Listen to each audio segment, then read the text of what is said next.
Hey everybody, this is herculespetix, founder, curator, docent, and gift shop employee of the herculespetix Academy of Comic Book Studies. I'm very drunk right now. I was out at a karaoke bar and I drank a lot. But I want to talk about these Batman comics.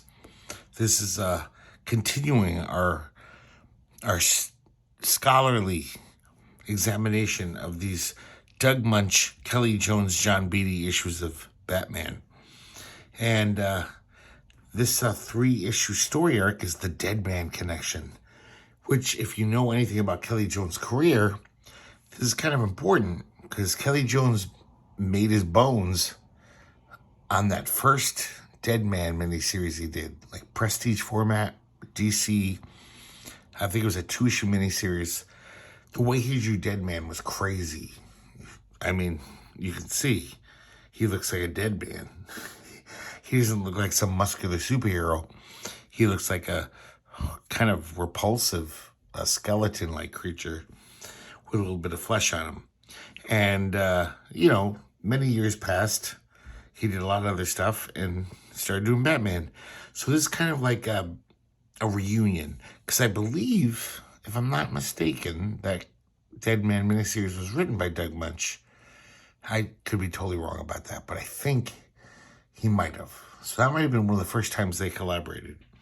If not, it's still important because Kelly Jones, one of his first mainstream successes was drawing the Deadman miniseries. Actually, it was Mike Baron, I just remembered. So it has nothing to do with Doug Munch. Forget what I just said. But still, the main draw of that series was the crazy art by Kelly Jones. Mike Baron wrote a good script, but everyone was just like, whoa, what the fuck is Kelly Jones doing to Deadman? And he continues to draw him in that style, which no one has ever drawn since. It's pretty nuts, kind of repulsive, very monstrous.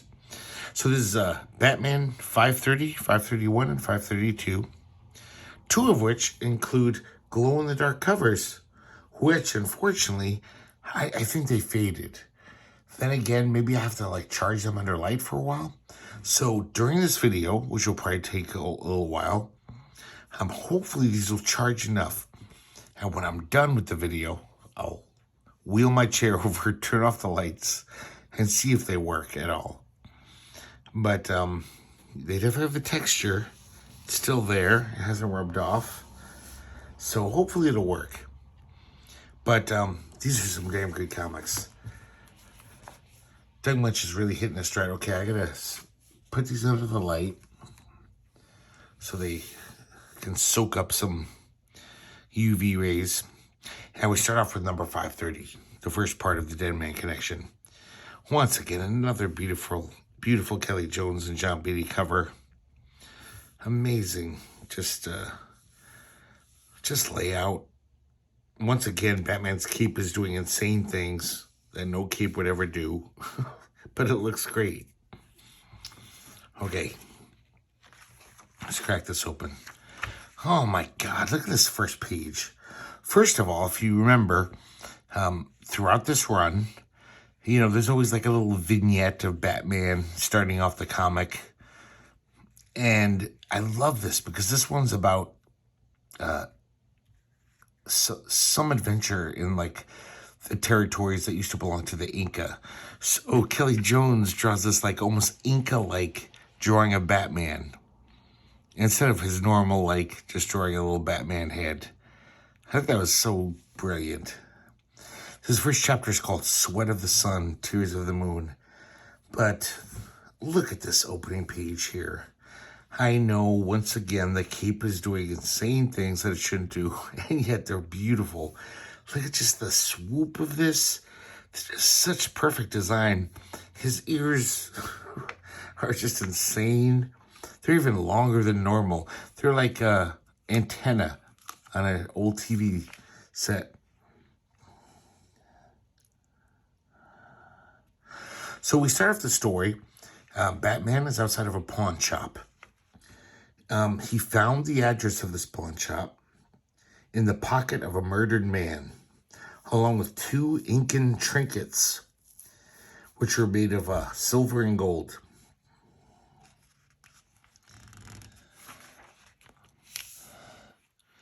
So now we see inside this shop, the owner of the pawn shop, this guy, look at this amazing caricature. This is like, not even, it's abstract. It's not even realistic at all. Look at this guy's face. No human has ever looked like that, even close to that.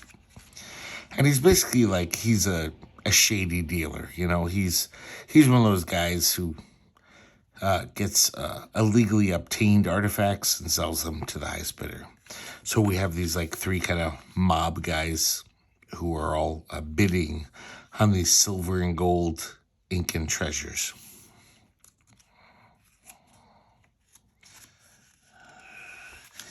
And then Batman shows up. A very dramatic pose. This would put Bela Lugosi to shame. Look at that. That's so amazing. These guys seem very nonplussed by Batman's appearance. You know, usually criminals would be like, fuck, it's Batman. These guys are kind of like tough. They're like mercenaries. They're just like, I didn't even think he was real. Shit. Kill him.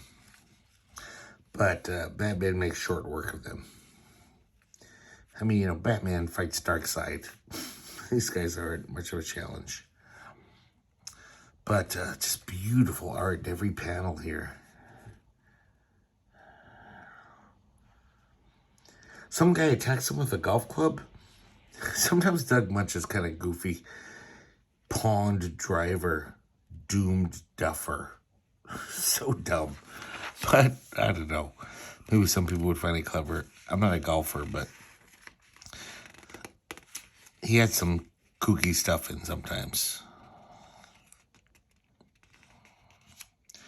So one of the mob guys who was going to buy some of these fenced goods, he all of a sudden starts like getting this pallor over him. Look at him. He looks like he's haunted.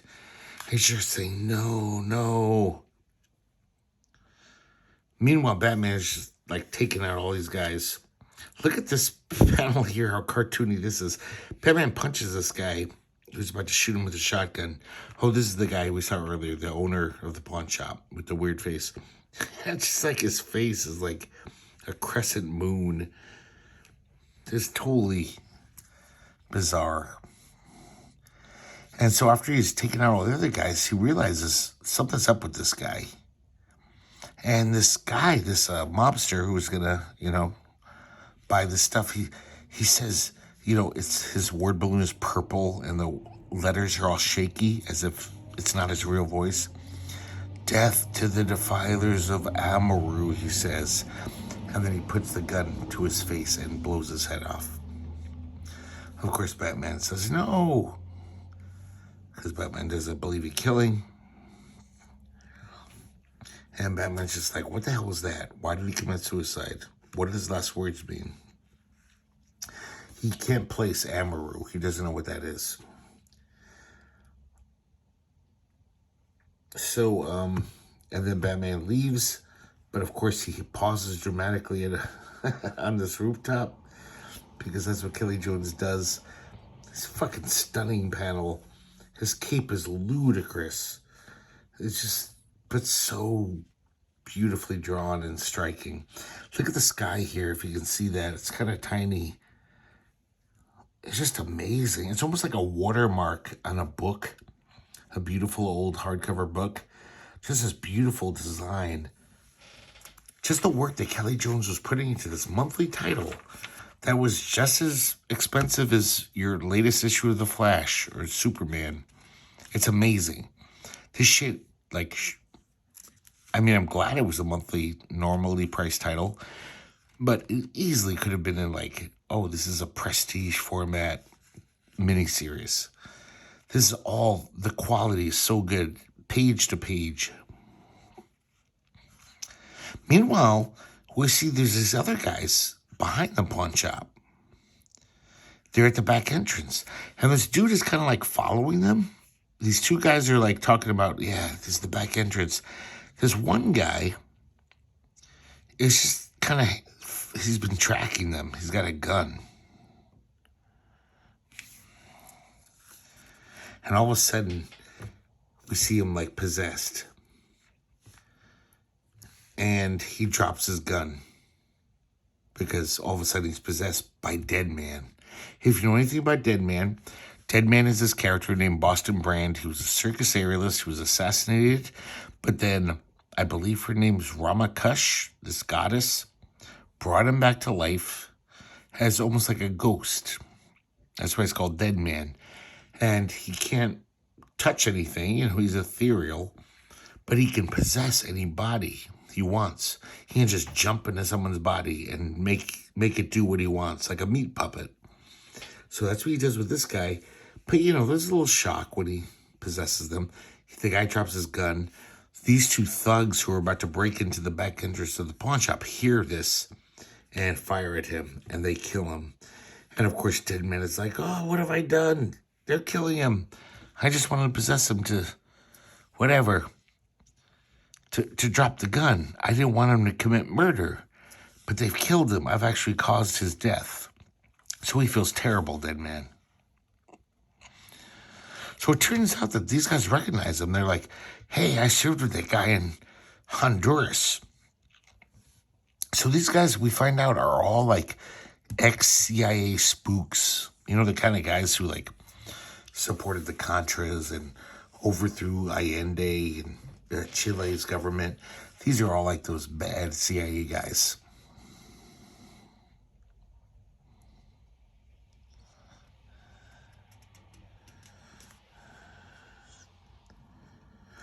So apparently the dead guy who Deadman caused his inadvertent death, he has a map on him, and these guys are like, okay, let's grab the map.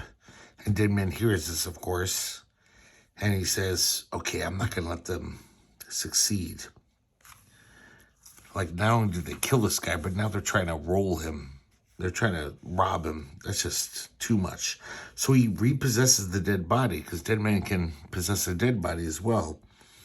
And this dead body, the hand all of a sudden rises up and grabs one of these CIA spooks. And they both run away screaming. Like, what the fuck? This dead guy came back to life. But it's really just Deadman possessing him. So he reaches in his pockets, because Deadman's now in control. He doesn't see any map in the pockets.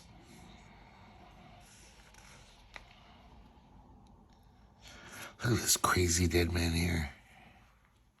Just monstrous. So different than the way he's been portrayed for like decades. So these two guys run right into the hands of the cops. And they're almost relieved. They're like, yeah, better the cops than this dead guy who came back to life. Meanwhile, at the pawn shop, the cops have showed up. And we see Harvey Bullock, longtime Batman associate. And Renee Montoya's there. And Hardback. So a bunch of GCPD regulars are here. The guys inside, Batman left his calling card. But Harvey's like, what about the other two outside? You know, the ones the cops caught. Batman must have missed them. I love this drawing of Harvey Bullock there. That's such a good illustration.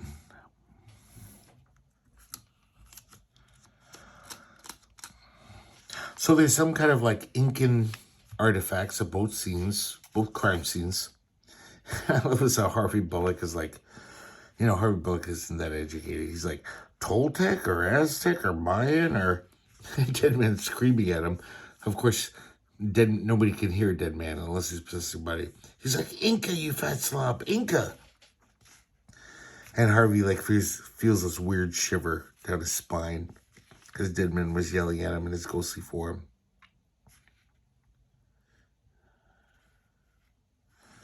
So it turns out the guy that he supposedly caused his death by, you know, possessing him, and then those two CIA guys shot him.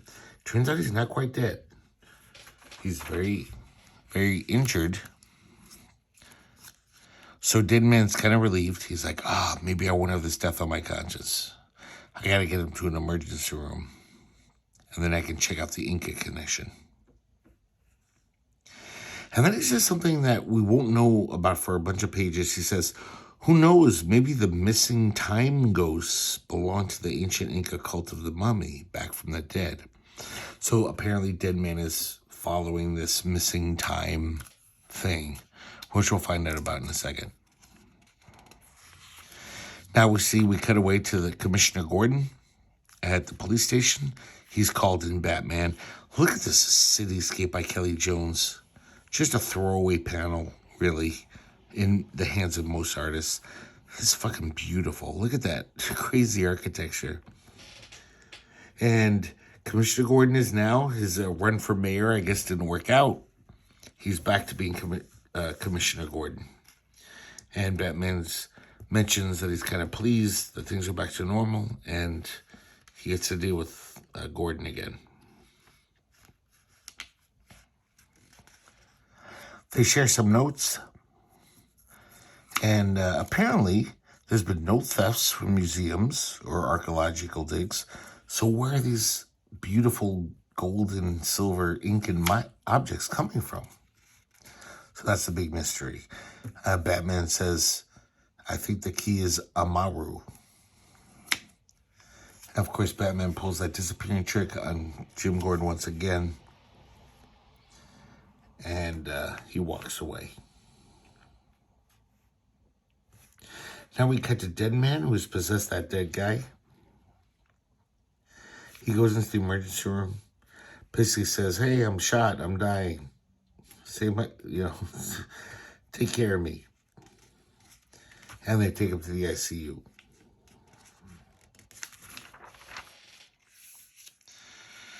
Deadman watches the surgery in his ghostly form. And he still, doesn't know. He still feels really guilty. He's like, maybe this was some good guy who was trying to kill these bad guys.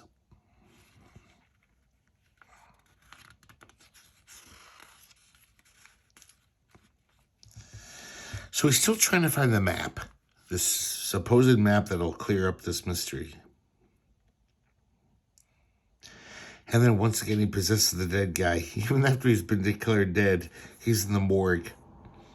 And of course, he freaks out the morgue attendant. He says, hey, false alarm. I got to get my clothes and split. I'm out of here. And the guy's just like, look at that face. Very weird interpretation of Batman in his panel. Look at his chin here.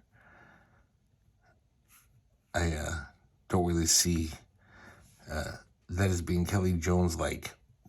But Kelly Jones always changes his style. Every other panel, so he was trying out something. I love this, Batman's in his crime lab, in his Bat cave. Look, what the hell are these? This is like Wally-Wood science fiction shit from an EC comic. This is like no computer known to man. Like these bulbous, weird glass tubes. But apparently they're very good, hard drives or something.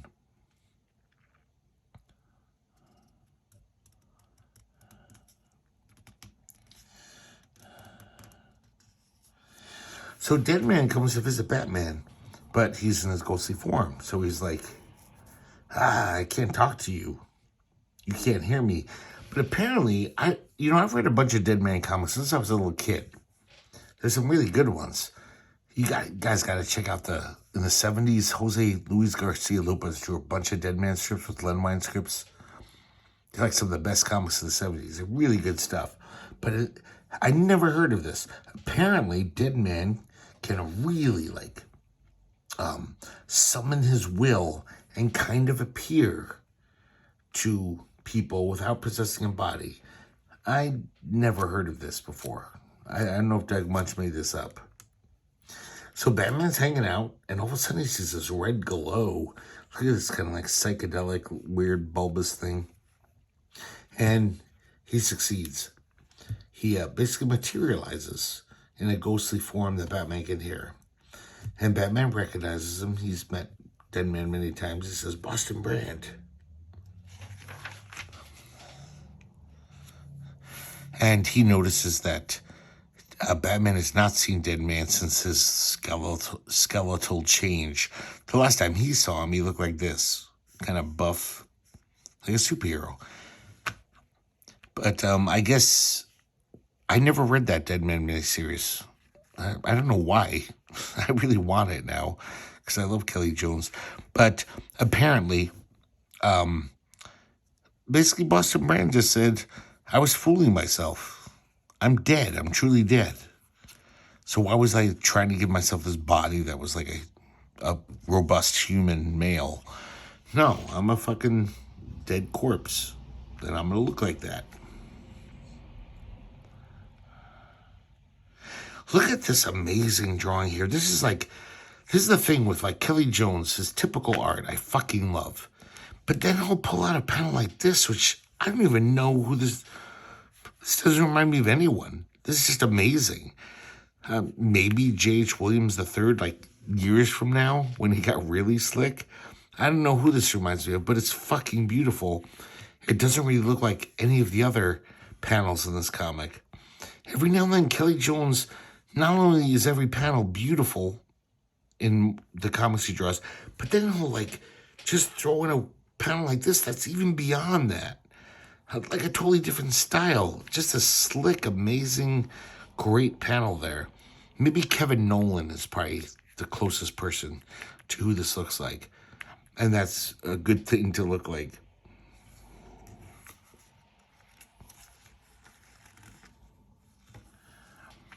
So apparently Deadman can't hold this form for long. He doesn't have enough willpower. So Batman walks right through him because now he's not material. And now we cut away to Peru. And basically there's this lost city. It's called Amaru, named after the last Incan emperor. You know, when Pizarro came, the conquistadors, and overthrew the Incan Empire. So now we have this new guy, this guy with the eye patch. And I'll get his name in a second. I forgot his name. But he's got a bunch of mercenaries. And they've basically been terrorizing this lost Incan city that has kept the Incan ways. They're, I guess it's remote and hard to find. So all this time, they've just been living like 15th century Incans.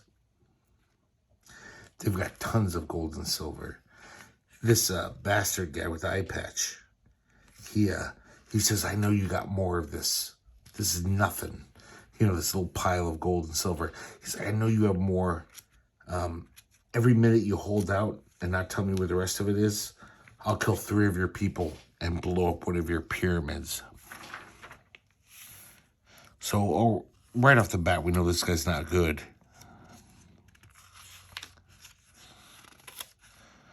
So meanwhile, Batman and that rotting corpse that Deadman has possessed are chatting. They compare notes about that whole pawn shop scene. Deadman kind of talks about how he's changed his attitude. He feels guilty about like possessing people. You know, because in the old Deadmans, even like people who weren't like criminals, he'll just be like, oh, I need you to do something. I'll possess that random person walking down the street so I can do some stuff. And he realized that was kind of shitty because first of all, you're endangering these people, but you're also like stealing their time. And since he's dead, he realizes how precious life is and he doesn't really want to do it anymore. So he'll possess dead people. Every now and then he'll possess a really bad person. So he's telling Batman about the whole thing from his point of view in the alley outside the pawn shop. Look at this beautiful depiction of the Batcave here. I think this is kind of Kevin Nolan-y too.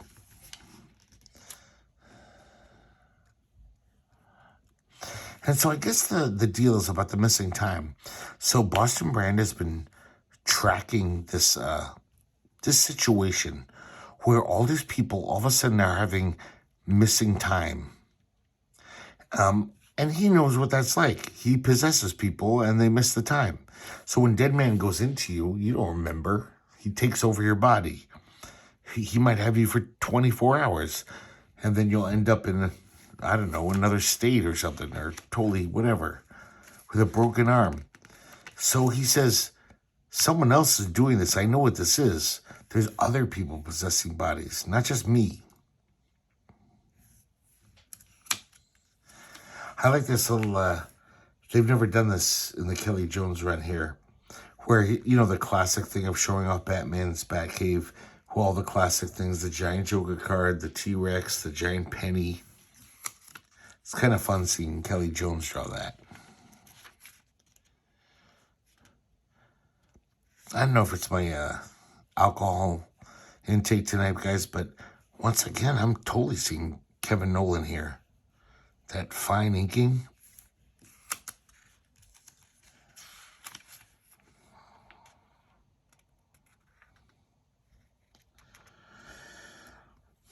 So basically, Deadman's been tracking down these, I don't know, ghosts who are doing what he's been doing for years.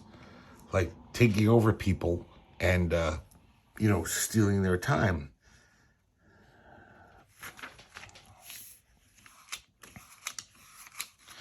So it turns out the reason why he couldn't find a map in the pocket of the jacket of this guy, there was supposedly a map that would clear up things. It turns out it's a tattoo on his back. Of course, he wouldn't know that. Batman finds it. He figures it out. And it's some map in Peru.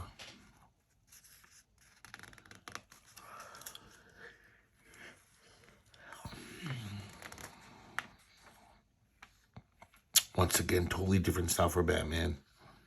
I don't know who that looks like, but it's different. So apparently it's very near Machu Picchu, this map.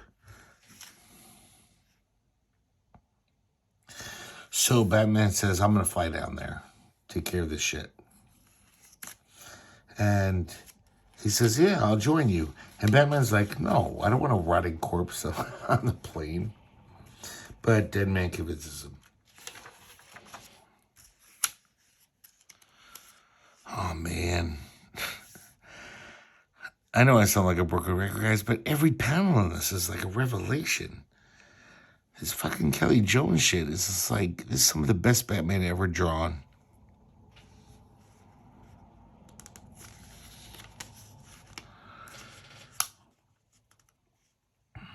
And then look at this crazy cape here.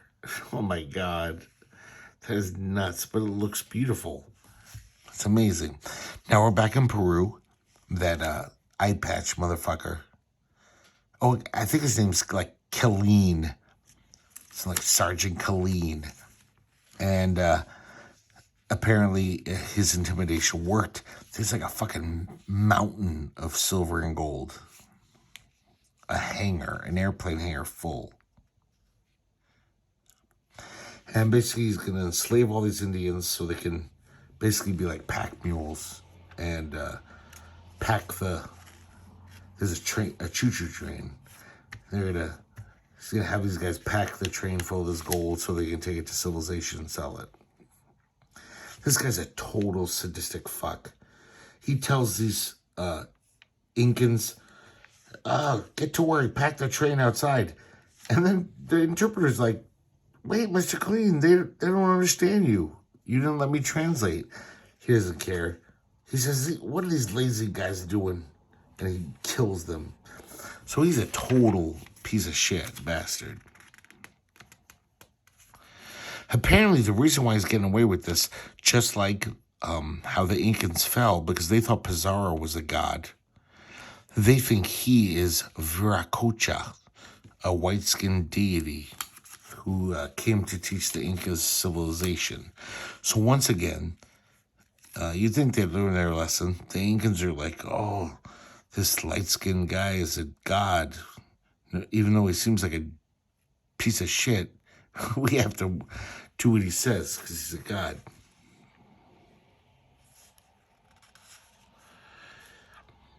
I love this, just like pulling the camera back just to see this parrot with all this drama going on. Of course, we get the great coming attraction panel, The Cult of the Mummy. It's a beautiful panel. And the letter pages.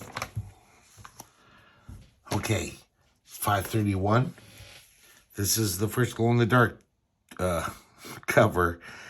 I'm going to wait to the end. Hopefully it'll soak up enough light that it'll work. It's a very nice cover, though. I wonder if I can... No, it's not really showing it off. But you can feel it. There's a grit to the glow-in-the-dark application. Just another beautifully designed splash page. This is the Deadman Connection 2, Cult of the Mummy. And I guess the head shaman of the Incans is talking to the spirits of the dead, the Incans from 400 years ago who were slain by Pizarro. And so this guy, and some other of the Incans actually are questioning. They're like, I don't know if this guy's a god. I think he's just a bastard. He's just a human asshole. But of course, the main shaman is just like, no, he's a god. I don't like him, but he obviously has power to kill us with his machine guns. So we have to treat him like a god and do what he says. But some of them are questioning. Beautiful. I love this whole Batman, Deadman. It's a nice design.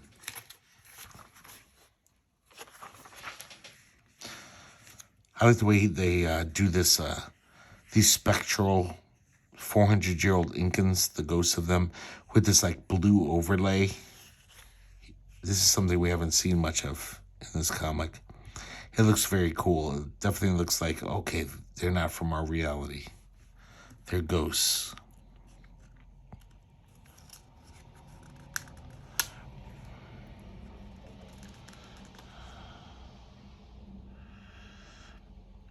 And there's Colleen again. Once again.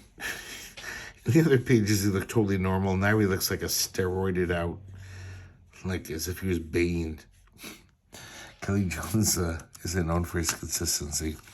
I love this, just like little thing. This whole little, it's almost like a curtain opening. You know, like, oh, it's the opening of a play. But it's also this great Batman design. We see Bruce Wayne. This is ridiculous, this costume. Bruce Wayne would never wear that, I don't think. But apparently Bruce Wayne is going to go out, to be Bruce Wayne. Every now and then he has to be Bruce Wayne. And he's wearing this, he looks like Tom Wolfe in the 70s, but with a Tom hat. Kind of ridiculous.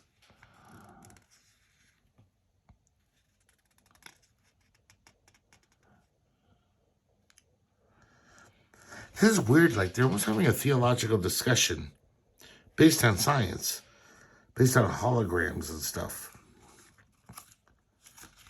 And it's almost like they're explaining how gods can exist using quantum theory and scientific principles.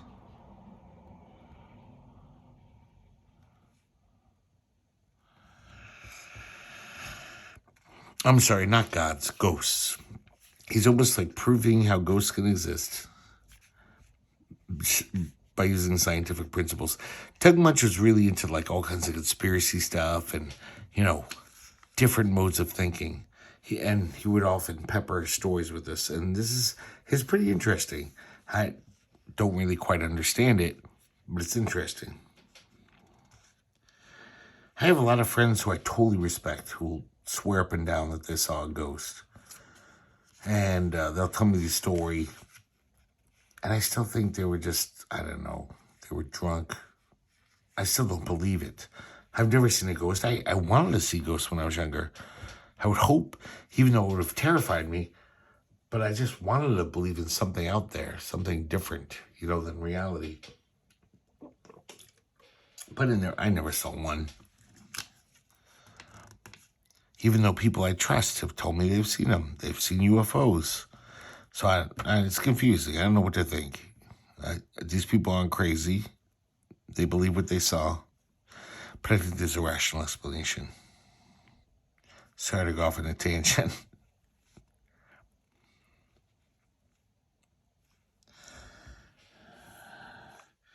So this whole, 2 or 3 pages is just Alfred and Bruce Wayne having this kind of interesting conversation about, how ghosts could exist. It's not just a silly thing.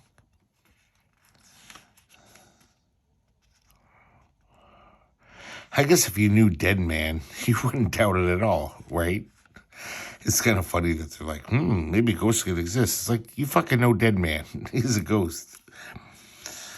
It's different than our world where, no, there's no dead man. That would prove it. That's all I want is proof. I'm not asking for a lot. I'm not trying to be a dick. I just was like, okay, these ghosts. Just show me some evidence. Now we're back to those asshole mercenaries.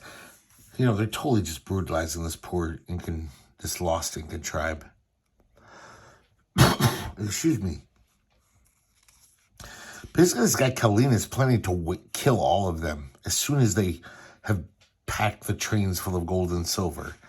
He's just a complete immoral, evil person.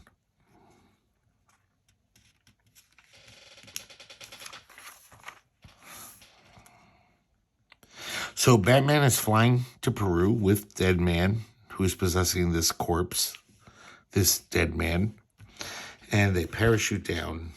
Okay, look at Batman's escape here. Okay, that is just silly. Even though it is kind of striking. It's still a great Kelly Jones drawing, but what's going on here? This is like those parachutes we used to have in gym class. This is like 50 square feet of cloth. This is ridiculous. And yet it looks cool. Even this, look how simple this is. Whereas just a beautiful, perfect Batman there. So Batman hears these, a bone flute. Some guy's playing this flute made out of bone. And he meets this guy. The first thing he says is, "Are you a night demon?" And Batman says, "I'm just a man whose attire imitates the skin of a bat." And the guy says, "Why?" "To oppose evil." And so this guy's kind of funny. He's like this kind of shaman of these Incans. But, Batman tells him all this cool shit like, "I wear it to frighten evil," And he just keeps countering him with just like logical, like, men do not frighten evil. Evil frightens men. It is evil men I oppose. Men possessed by evil, but they are just victims. Why not oppose the demons preying on them? And so they get in this whole debate. And look at this. We haven't seen this probably since the 70s. This kind of page. This is the kind of shit Don McGregor would do. And Steve Gerber. And it's interesting in the letter pages, Doug Munch actually calls out to the readers. He says, "Hey guys, let me know what you thought of this page. Did this work? Because this hasn't been done in a long time. This is kind of a radical thing to do in a comic book. Just all this prose, but it's basically like a play. And it's just Batman and this old shaman kind of debating. The old shaman's kind of funny. He's like kind of, even though Batman, I'm a rational guy, or I should say I'm a skeptical dick, whichever way you want to look at it. To me, Batman makes sense, but Hammer kind of has all these clever ways to counter his rational arguments and say, "Well, I don't know about that." I'm sorry, his name's Chimu. There's some good stuff. I am pro this, because this would have wasted 4 pages. There's all this dialogue. So every now and then, it's not a bad idea to have this all this prose just to get through some stuff. And it's really good dialogue. It is like a fun mini play of these two, kind of humorous, having this little discourse. Okay, Batman's ears are even weirder here than ever. I don't know what. That looks like something Rob Liefeld would design for one of his characters. And yet, I still think it looks cool. Kelly Jones gets a pass. So, Batman introduces Boston Brand to Chimu. I love this how Chimu doesn't believe that Batman's not a demon. He keeps saying, I will ask you one more time. Are you certain you're not a demon? I am. Certain or a demon? Certain. Very well.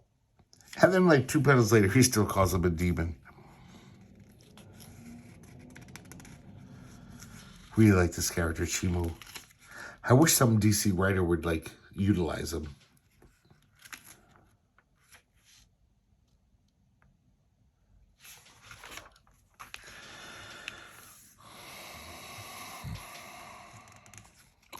So, here we see some of the debate within these Incans. There's a group that are like, this guy's just a man. He's not a god. He's a very bad man. And we should rise up against him. But of course, the head priest is like, he has the power to kill us. So as far as I'm concerned, he's a god with his, machine guns and stuff. So he doesn't want to foment any rebellion against them. Once again, look at Batman's escape here. Insane and yet graphically striking as hell. That's the whole thing with Kelly Jones Batman. It's just like expressionism. It's like, this makes no sense. Having this cape, you probably couldn't even travel 50 feet without tripping over it. It would just be insane. And yet it looks beautiful in every panel.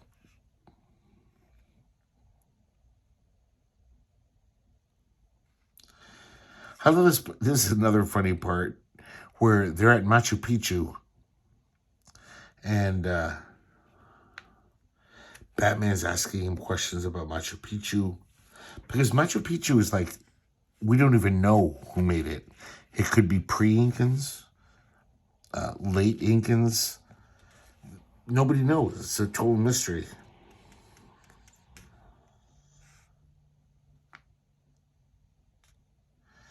And then he starts calling Batman a tourist demon.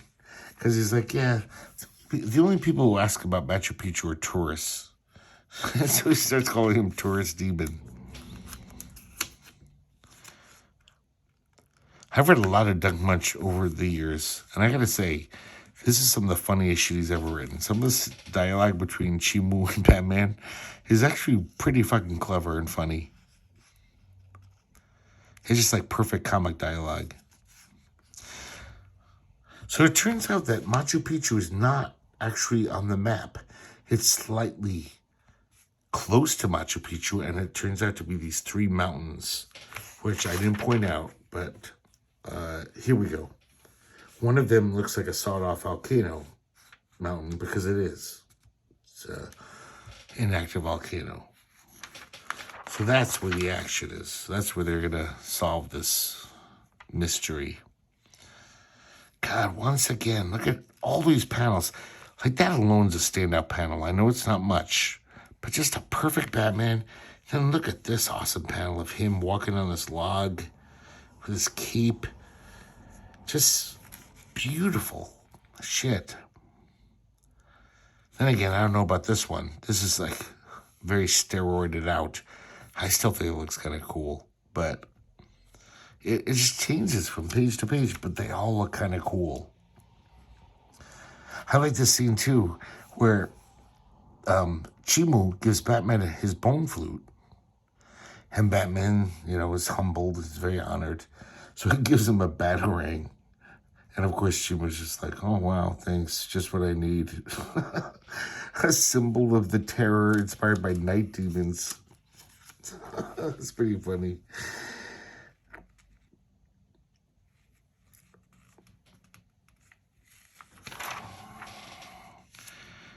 Really nice colors in this again. Let's see what this is. I'm pretty sure it's Gregory again. Yep, Gregory. Very good with the greens, as I often say. I know it's a dumb thing to say, but Gregory always draws beautiful greens, or paints them.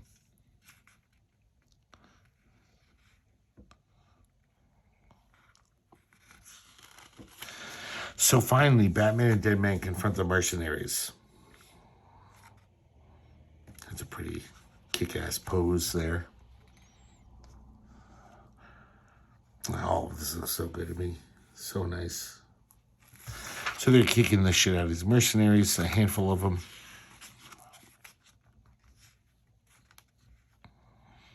I love this beautiful flora here, this crazy tree with the roots. Batman's cape swooping down. Just beautiful.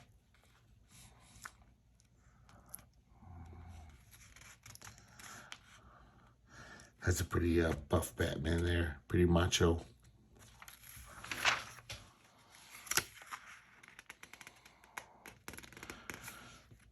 This is a little flashback to Deadman's origin when he was a circus trapeze artist who was shot by an assassin.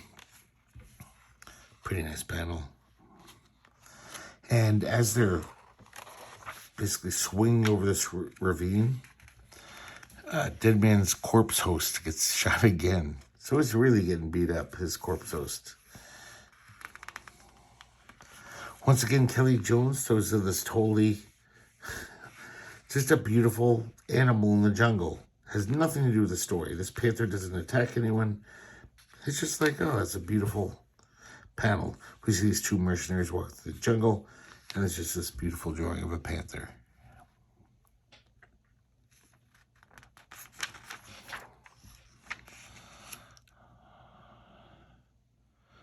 So, I'm not like that lucid right now, but it's just like, so it's almost like I'm looking at this blurry. And just when you just look at this page, like really quick, maybe blur your eyes. Just the composition, it's perfect. It's just beautiful.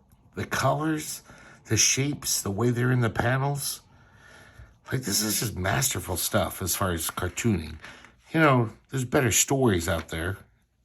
Not that I'm shitting on Doug Munch. There's some really good mainstream, fun adventure comics, genre stuff. But it's not going to, win the Pulitzer. But the art is just, it's like cartooning masterclass. And we get the final coming attraction panel, which is always a treat. Letter pages. And now we have the last part of the Deadman Connection. Part 3, 532. Another glow-in-the-dark cover. And so we've talked about how pretty much Kelly Jones is riffing on Bernie Wrightson a lot. Bernie Wrightson's Batman. He only did him in the Swamp Thing. He didn't do much Batman. Later on he did in the 80s, but that was a different Bernie Wrightson. But there's also a little bit of Marshall Rogers in Kelly Jones' Batman, which his art doesn't really look like Marshall Rogers ever. But look at this. This really reminds me of Marshall Rogers here. And just the perfect swoop of his cape. I don't know if you guys can see this. This grit here. This is the glow in the dark. But I don't know what it looks like for real because I think it's faded too much. I think it's been too long. I was trying to look at it last night in the dark, and it was like, no, nothing. But this is beautiful to me. Look at that insane cape. That's like 50 feet long. But it's such a good graphic design. Oh, another beautiful cover. Look at this. This is like, not in the art style of, but it's almost like Egon Schiele or something. Like this weird position he's making with his hands. Like as if he was a modern dancer, doing a pose. And Deadman's almost doing like a Martha Graham pose here. Or Twyla Tharp. But it looks so great. So here's the third chapter of The Spirit Thieves. Same art team. And, God, look at this macho Batman here. He looks like the fucking Hulk. He's like the Hulk Jr.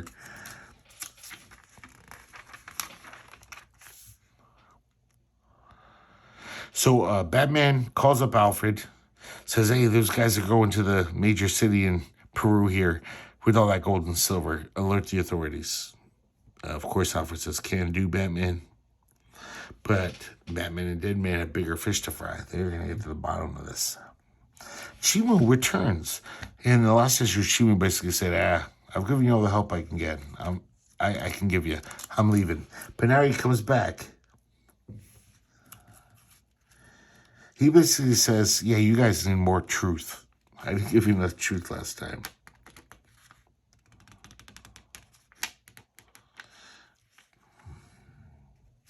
He tells them all about Amaru, this lost city, after Pizarro killed all the Incas, or the most of them.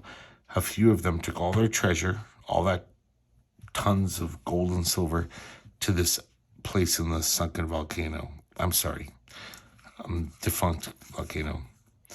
It is kind of funny how Kelly Jones does this throughout the comic. Like, look at this totally, like, Bela Lugosi move. And I'm talking Bela Lugosi Plan 9 from Outer Space, not Dracula. Like, why is Batman doing that all of a sudden? He's just chatting with this guy, and all of a sudden he's like, ooh, I'm going to dramatically hold my cape over my face like Bela Lugosi. It looks cool, though, I gotta say. Look at, I love some of this. Just looks like some kind of crustacean, his cape. Like some kind of sea anemone or seashell. Just all the scalloping on it. Just amazing. It's ridiculous. It's just like, I can't even imagine this being a real cape. But it's beautiful.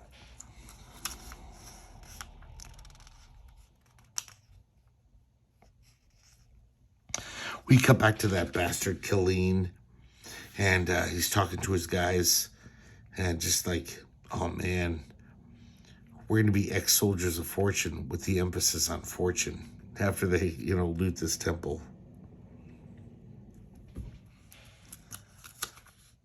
Another really nice dramatic panel there. Look at Batman standing on these cliff rocks.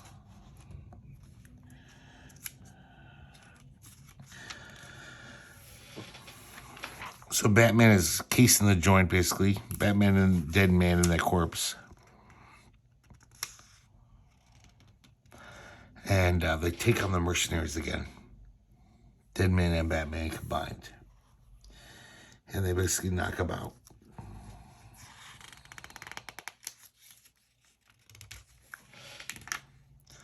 Really fun action scenes here. Great panels. Look how cool this is, guys. If that was a cover of a Batman comic, that would probably win like the award for best cover of the year. Just this amazing design. This is just scattered throughout these comics. Like every page, there's an amazing, cool Batman posing or doing whatever. Now we meet some of these Incas that are actually like saying, no, this guy's not a god. We're going to fight him. They don't have any guns, though. But Batman teams up with them and says, okay, guys, let's team up. We'll take down this Killeen.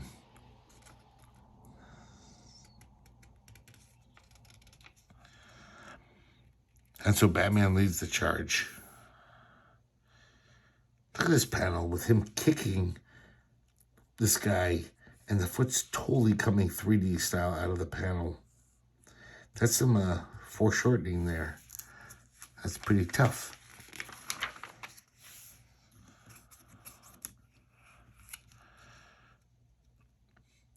I really like this one too.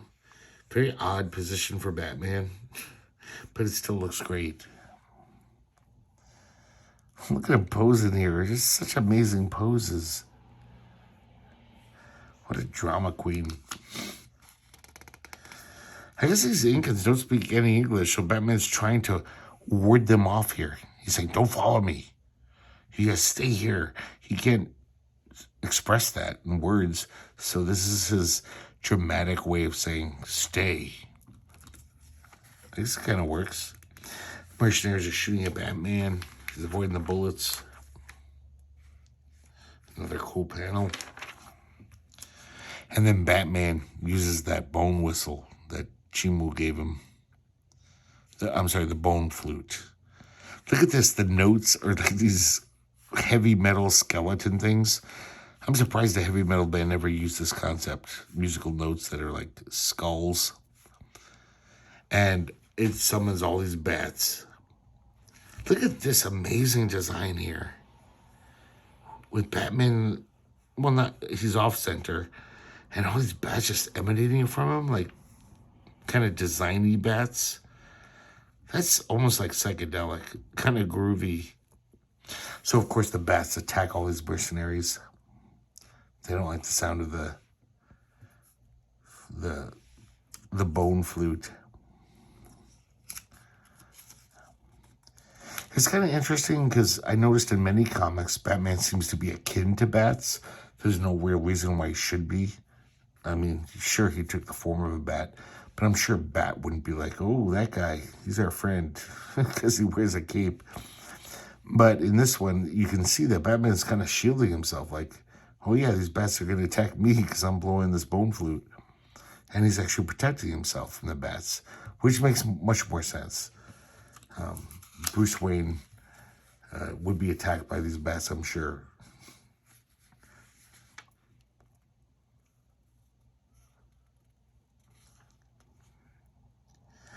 So now Deadman is hanging out with with the high priest. And he basically tells him, is like, Deadman makes a good point. So I guess this guy, this is Chimu, not the high priest. Chimu says, yeah, that was the whole plan. I possessed those guys in Gotham. So hopefully you guys would come here. He kind of basically says Batman and Deadman are gods. And he says, why don't you just possess Colleen and his buddies? End of problem. And Chimu says, no, the ghosts refuse. Just like Amaru, these spirits mistake the invaders for gods. And they know that a god's body cannot be possessed. So I possess these bodies in Gotham. So hopefully you guys would come here and help us fight.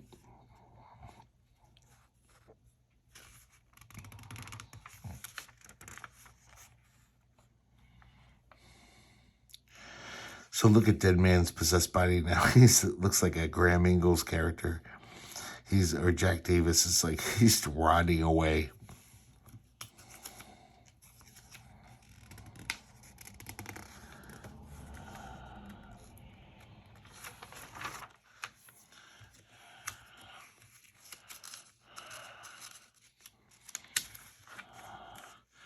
So I guess finally the Chimu realizes that yeah, but the ghosts will possess their mummies. Because in Incan culture, they would make mummies just like Egyptians. Supposedly, they believed in, this afterworld where your spirit could live on.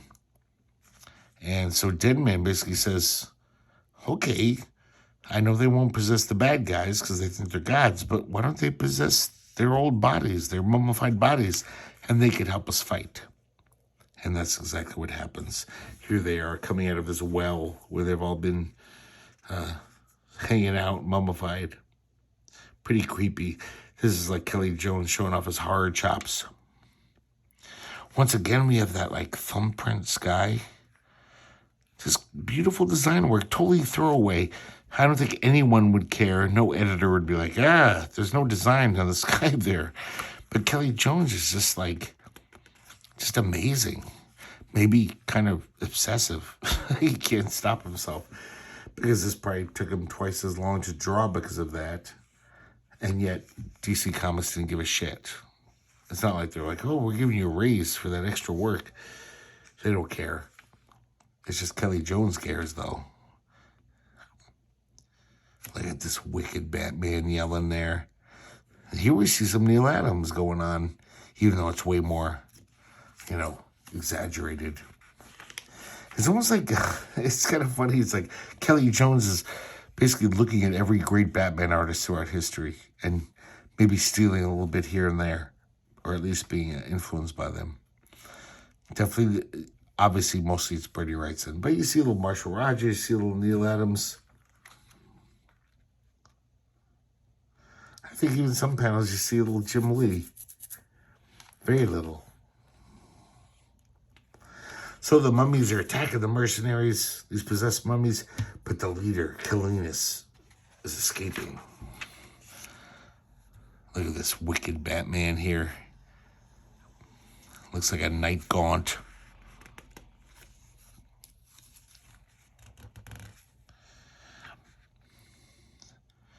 Look at these mummies. Kind of Swamp Thing looking. So, the Incans, who decided that these guys weren't gods and wanted to resist, with the help of the mummies, they're kind of kicking the shit out of these mercenaries. It looks like it's curtains for them. But their leader, Colleen, is still fighting Batman.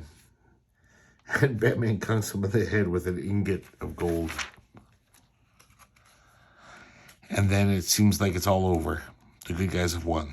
The Incans have captured all these horrible mercenaries.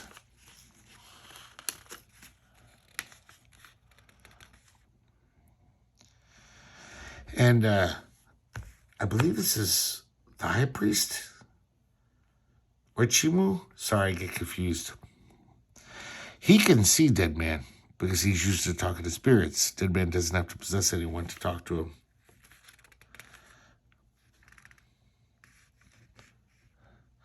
I like this. The last scene is like one more mercenary who's going to like shoot Shimu. And he throws the batarang that he kind of poo-pooed earlier.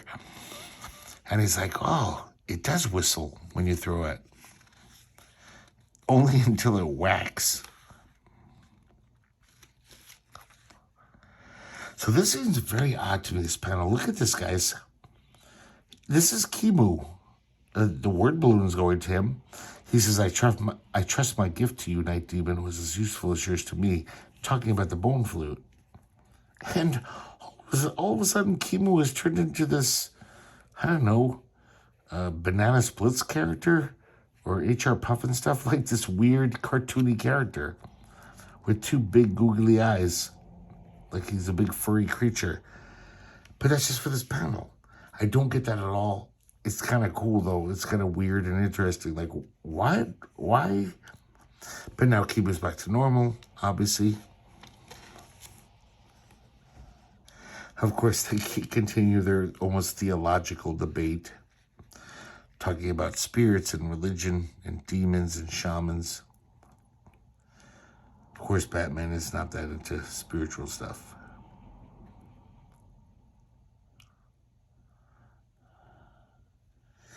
And Kimu basically explains the whole story once again, how he sent these dead ghosts on a mission to Gotham to attract a true god.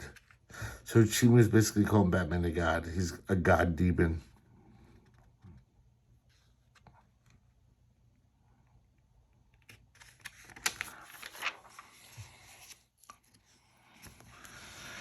And we have a little farewell here.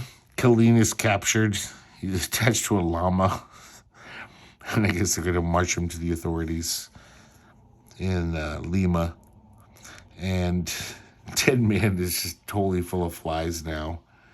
He's just rotting away. Chimu says, as a farewell, may your stench farewell, Deadman.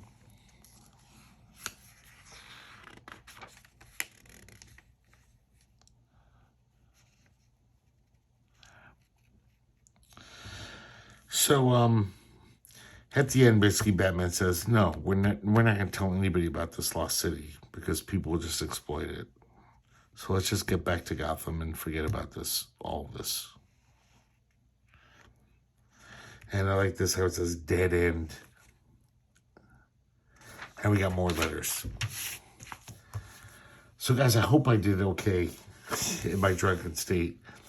But these are some of my favorite Munch Kelly Jones Batmans yet. This was a really fun story. I really like the Chimo character. But right now, I'm going to slide over, turn off my main light. even if this works, I don't even know if the camera will pick it up. I'm gonna turn off my little lamp here, and let's see if there's any glow in the dark shit going on. Oh shit, nothing. Nothing at all. So I don't know if it's just the camera won't pick it up. I don't see it myself here. Hold on a second.